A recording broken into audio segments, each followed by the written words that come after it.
The Trump administration is sending elite tactical Border Patrol units to so-called sanctuary cities across the country. That includes major cities like San Francisco, Los Angeles, Houston, Chicago, and New York. President Trump is a frequent critic of sanctuary cities. He says they make the country less safe and they are, quote, a haven for violent offenders. For more, let's bring in Camilo Montoya-Galvez. He is a CBS News immigration reporter and joins me now from Washington. Camilo, thanks very much for being with us. Why did the administration decide to carry this out now? Well, this is just the latest move by the Trump administration to ramp up pressure on so-called sanctuary cities, communities that choose to limit their cooperation with federal immigration agencies like ICE. You may remember a few weeks ago, Elaine, during his State of the Union speech, President Trump criticizing these communities in very strong terms, accusing them of harboring undocumented immigrants who commit serious crimes. A day after that address in front of Congress, the administration announced that New Yorkers would no longer be eligible to renew or enroll in memberships for programs designed to expedite their travel at airports and border checkpoints. And officials said the move was warranted because a new state law in New York prevents them from accessing certain information from the state's motor vehicles department. And that law also allows undocumented immigrants in the state to apply for driver's licenses. So this is just the latest effort as part of a broader campaign that the administration has staged to crack down on so-called sanctuary cities. Well, what has been the general reaction from leaders of these cities?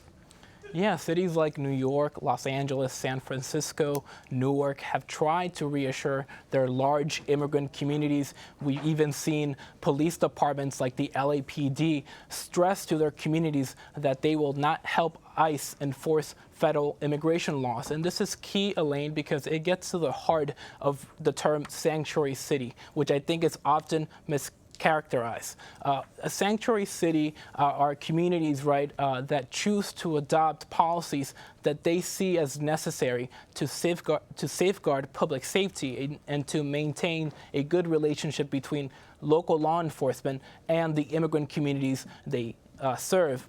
If cities help ICE or CBP or other federal immigration officials apprehend and detain undocumented residents of their cities, they argue they will lose the trust of these communities and it will discourage immigrants from participating in government initiatives and in helping them report crime. Well, Camilo, can you tell us more about these teams that are being deployed to help ICE?